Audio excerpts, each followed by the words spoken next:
Welcome back. I really appreciate everybody being back today. This is I think our fifth virtual town hall meeting, and so I think we've really had a great opportunity to really present all of this. Today is Thursday, May 7th, 2020. I'd like to begin by providing an update. Every week I have done this, making sure that everybody understands kind of where we are in the current state of COVID-19. Across the state of Oklahoma, but also within Muskogee County. Our current numbers in the state of Oklahoma are 4,201 positive tests and 253 deaths. In Muskogee County, we have 27 positive cases and 6 deaths. So we've actually gone up a little bit here in Muskogee, but wanted to make sure that you had that information.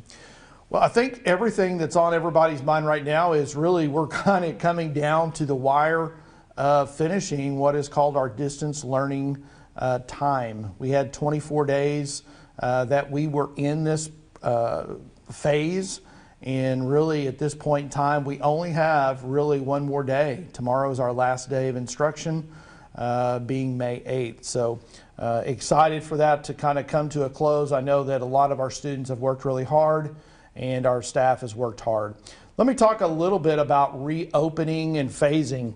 I think this is really important for everybody to understand and see. We have 3 phases, phase 1, phase 2, and phase 3. Phase 1 began actually on May 4th, which was Monday.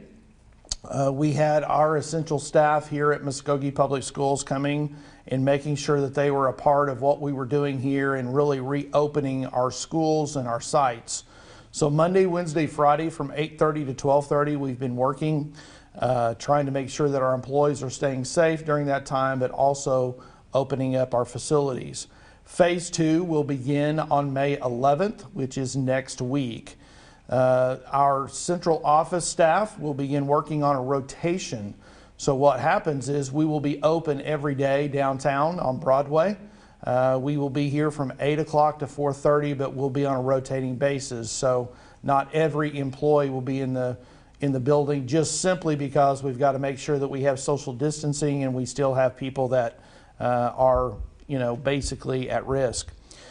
I'll also want to make everybody understand that there are still stay safer at home guidelines for those that are over 65 and vulnerable. Any populations that are vulnerable need to stay at home as well. We're maintaining social distancing, and we've got to make sure that we have no more than 10 people in a public space. So, for instance, in this room, when we have board meetings, any of that kind of stuff, we're really being very careful about social distancing. That does not mean that we can't have people here. We definitely encourage the public to participate. We do live feeds for our board meetings, but we also encourage you, if you want to be physically here, if we have more than 10 in this in this room, we would move you throughout the building to make sure that we have the appropriate social distancing.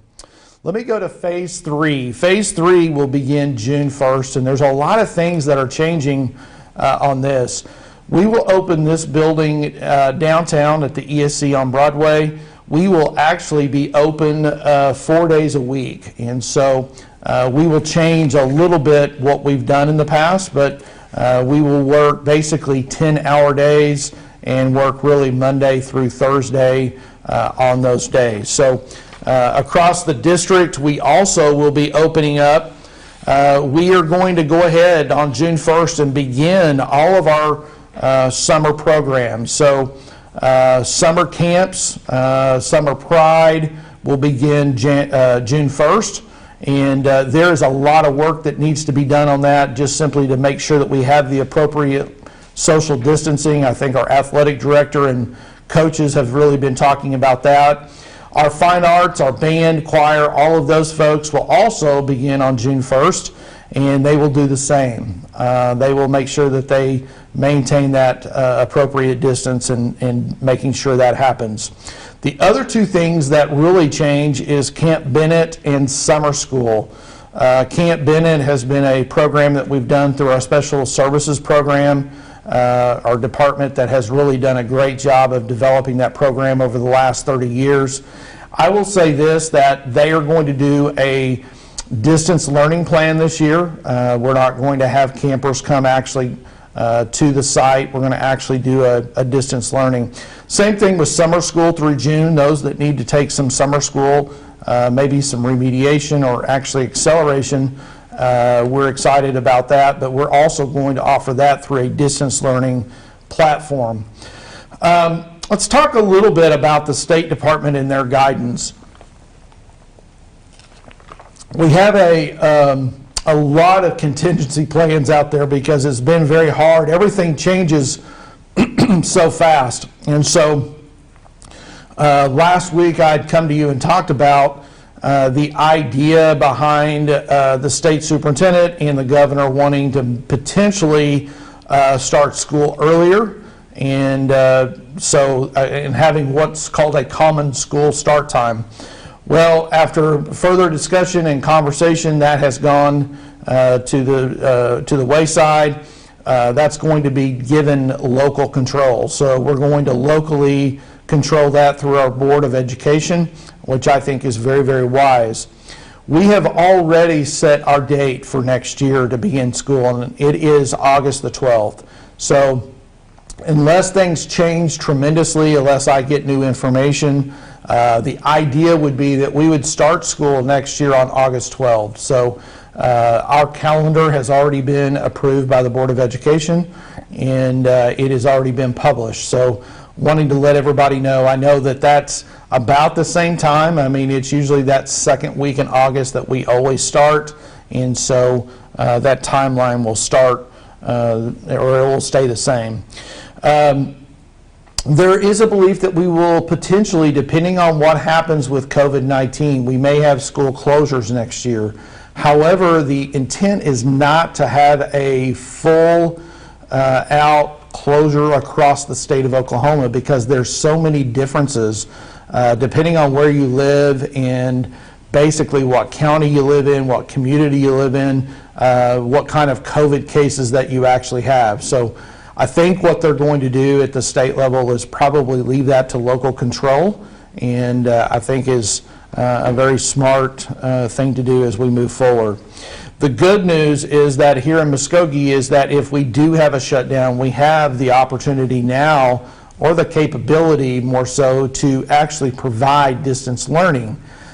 Students have connectivity, they have Chromebooks, all of those things and those devices they need so that we can do distance learning. So we're going to continue to tweak that and really enhance distance learning here in Muskogee, and so that we can actually provide that on a routine or regular basis. We have actually built into our schedule, and I think I mentioned this last week, but in Muskogee we've built in virtual days. And I think it's so important that you understand that the reason we've built that in is that I am a strong believer in blended learning. If you go to college today or any higher education, you're going to see that it's just not sitting in a room, receiving lecture, receiving information from a professor or from an instructor. It's really a blended approach. You may do that a little bit, but you'll also have assignments online. You'll have things to prepare in almost what we call a flipped classroom. We basically are giving you information at home or as homework, and you come to class prepared. So you can kind of see us evolving and maybe even moving in that direction more so. But we very much are looking at that and making sure that we may expand the opportunity for our kids and our students to actually be a part of what is a blended learning approach. So excited about that. So let's talk about next week. I think it's really, really important for everybody to know and see what we're going to do for next week. We do have our students and our teachers. Students are turning in assignments and doing those kinds of things this week, but they're turning in equipment next week. And we need our teachers to do that. So let me kind of tell you what to expect. Actually for teachers, what I'd like to do is say this: the principals will send out specific plans for all teachers next week. So If you're at Creek, at Pershing, wherever you are at an elementary, it may look differently than if you're at the 7th and 8th grade academy or the high school. So you should be receiving information from your principal to give you specific information on the 11th through the 15th. The expectation is that everybody would come to work every single day from the 11th to the 15th, keeping social distancing, making sure that we're wearing masks, those kinds of things. So wanted to make sure that everybody understands that the expectation is to be here. There may be packing that you'll have to do for your room, but actually there'll be a lot of really taking equipment in and doing those things and really doing a checkout. The high school, I wanted to talk a little bit about this because we had kind of ramped up to make a lot of moves. We were going to move about a third of our high school staff into new locations.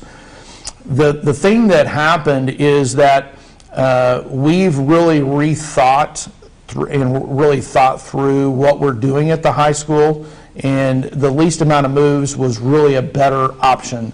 So what we're doing at this point is there's still going to be moving that's going to occur, but we're not going to move 1/3 of the high school staff. Remember that the reason this was happening, or this is happening, is that we have a lot of people that are going to have to move simply because of the construction that's going to begin in the fall. So there's going to be things that are going to start moving. We have, almost $30 million of work that's going to happen in the next 2 years. And so there's a lot of moving parts to that. So want to make sure that you understand that there will still be moving. It just won't be probably as much or as detailed as once we thought. On that, let me kind of say Happy Teacher Appreciation Week. I tell you, it's really exciting. We have had probably more activity this last, I would say, 8 weeks. The idea of virtual learning coming alive happened because of teachers. And I want to say thank you so much, and thank you for what you do. You do a great job of really providing the kind of service in learning that is really lifelong learning for our students and our kids. So thank you so much, and thank you for what you do. I've always felt like the teaching profession is really, truly a calling. If you look at really that mission and that idea of coming in every day and really being a part of kids' lives really makes a difference. So want to say thank you specifically. Thank you for the last 8 weeks. I go back and think about if we wanted to do e-learning or some type of distance learning, it would take us a committee for months to talk about it. Then we would take a year or two to go and look at other people do distance learning. And then we might do a pilot before we would implement it, and we're 5 years in. We basically did distance learning over spring break. And the reason we were able to do that is because of you, because of the teachers. So thank you for that. I think you've really taught us a lesson that teachers can really move mountains, and that if we give you a big project, that you will do that and you will rise to the occasion. So no question that that's happened, and so thank you for what you do, and happy Teacher Appreciation Week. Seniors 2020, boy, what a great opportunity. I know that we look at this time as a tough time for everyone, but I will tell you, no tougher than being a senior right now.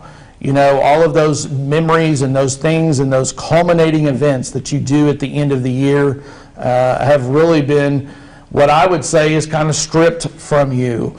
However, we've done some different creative things. One of the things is a 20-foot by 30-foot banner that has been placed at the ESC or downtown location. It's a huge billboard, and we're getting ready to place another one in the community. So it's going to be very exciting to see people driving by. In fact, the other night, my family, as we were trying to get out of our quarantine and went to get some ice cream, we actually came downtown and we saw about 4 or 5 cars stopped and taking pictures and doing things. So kind of an exciting time. I mean, I think people, as they get out, they're coming out to see the banner. I'd like to personally thank a lot of different people.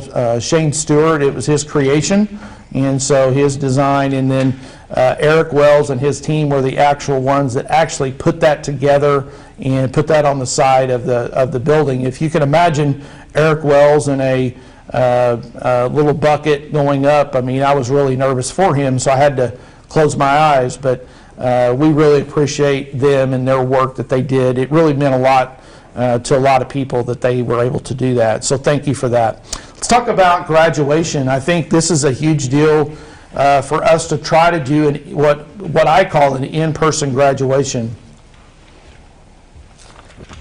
I've really paid attention to what other school districts are doing across the state. I would say that the vast majority, I would say 80 to 90%, are doing what are called virtual graduations. They're doing video and basically sending it out, and probably trying to do the best they can for their kids, but they are basically doing a virtual graduation. We are going to, on July the 24th, have an in-person graduation. It is going to be at the Muskogee Civic Center.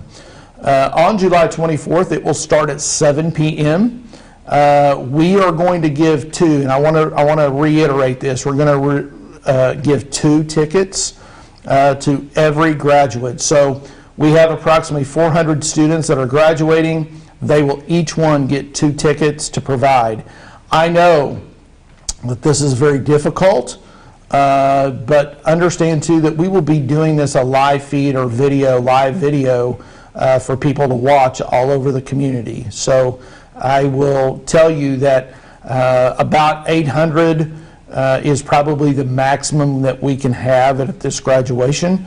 I know the Civic Center holds about 4,000, but we cannot afford to have, to violate that social distancing rule and those kinds of things. So you're seeing at churches and different places that they're able to do this. So I think we can do this. I think our Muskogee Roughers will rise to the occasion and really make this happen.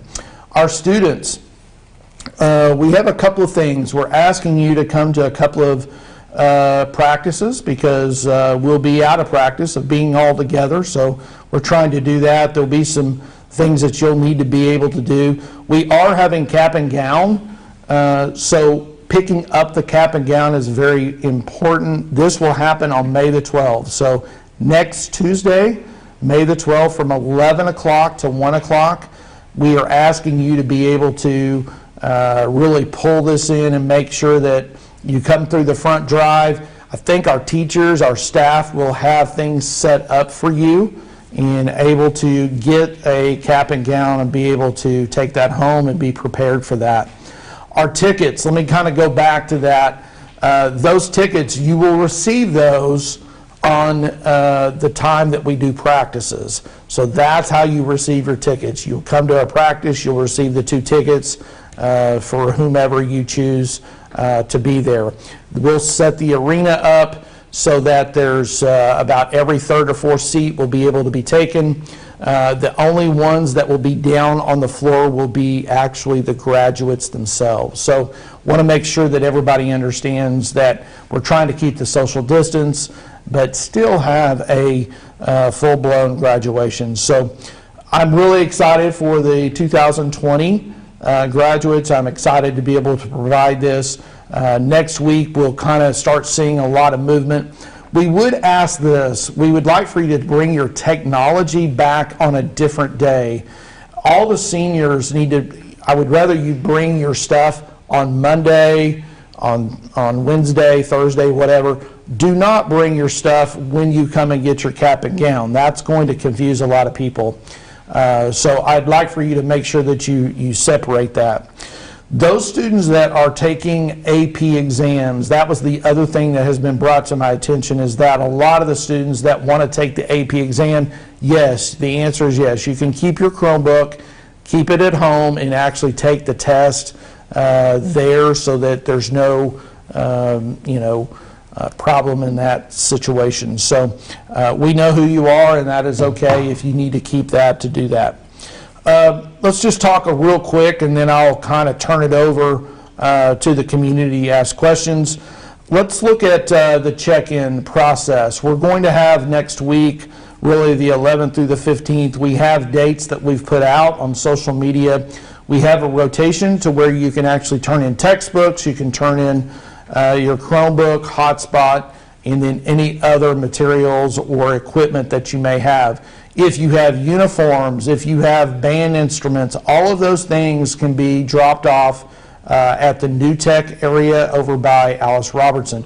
You might see we've just put up fencing around Alice Robertson, so we're getting ready to do the demolition there and doing the same thing at Tony Getz here pretty quick. So wanted to make sure that you see this and make sure that you understand the locations to where you can drop off. Again, we have 1 day left. We made it. We're down to the wire. Tomorrow's our last day of instruction. I want to say thank you again to our teachers. I want to say thank you to our students, because I know this has been different. But then the other thing is really appreciate the parents and the support that they've given. In a situation like this, everybody's got to be patient, understanding, flexible, and giving grace. I mean, I talked about that when we first talked about distance learning and this whole situation. And I will say that I've been very, very pleased with everyone's response and communication. So at this point, what I'll do is I have Eric Wells here with me today. He's going to actually ask some of the questions from the community, and I'll entertain those questions at this time. Can we recap real quick the day, time, and ticket count for graduation? Yeah, the ticket count, the question was, can we review the graduation? The date is July the 24th is the day of graduation. It is at 7 p.m., and there will be 2 tickets for each student. The students will receive those 2 tickets when they go through practice. Practice will be given out to the students through their principal. Ms. Fleek will continue to send out messaging and information, and so that will happen through her. About later, the staff, that there will be communications coming email about contract hours for next week, support going back to work next week. That will be communicated out, I imagine. Yeah, the question was, will information be communicated out about contract work for both the support employees and the teachers? And the answer to that is yes. Your supervisor will be sending out letters and information, emails about specifically what is the plan for next week. What I don't want to get into is what specifically you're doing at a certain elementary or at the 6th grade academy or the high school. Their supervisor will provide that information. And then the support employees, that will come through your supervisor as well. So excited and be kind of waiting for that, but excited for you guys to be able to come back and at least start, that packing process and kind of checking out. Are there any other plans for other celebrations, Superintendent's Honor Banquet, middle school graduation, things like that? There's a question about, is there any plans for the Superintendent's Honors Banquet, graduations for 6th grade, graduations for kindergarten, all of those kinds of things that are happening. Those will be done through local site principals if that were to happen. I will tell you the Superintendent's Honors Banquet will not happen this year. Those awards will still be given and provided. What I will do is a letter will be written and the certificate will be mailed to all of those students' homes for those certificates and awards. So I apologize for not being able to do that. Last year we did such a grand celebration at the Superintendent's Honors Banquet and was planning to do that and even raise the level of that again. And so, but next year we'll plan to have a nice sit-down dinner for the family and basically honor those very high academic students across the district. So excited about doing that next year, but this year it's just not doable.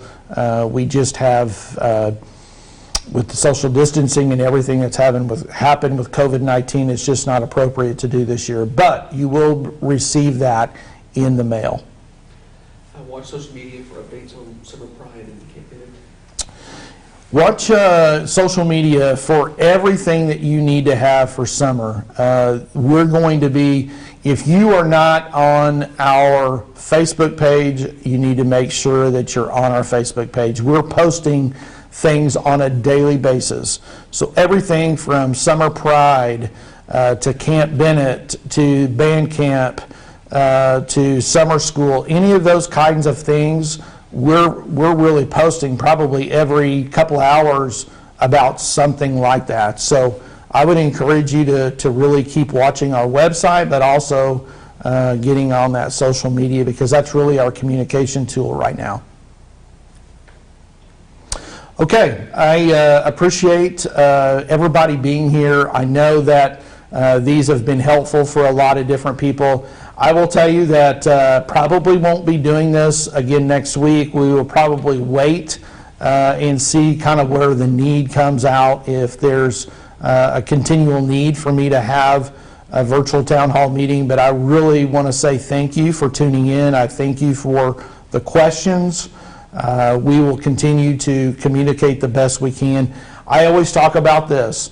If people aren't getting, I don't get frustrated with you. If people don't get information, I get frustrated with me, because my responsibility as the superintendent is to serve this school district in this community. And one of the things my responsibility is to do is to communicate, and communicate in different ways. So I'm here to help, I'm here to serve, I'm here to help people understand the information. So please give us feedback. I know that sometimes it's not what we want to hear, but that's okay. We've got to grow and get better. So I want to make sure that we're communicating well and often. So thank you. Thank you for what you do, Muskogee. I'm really proud to be your superintendent and proud to be here. Thank you and have a great day.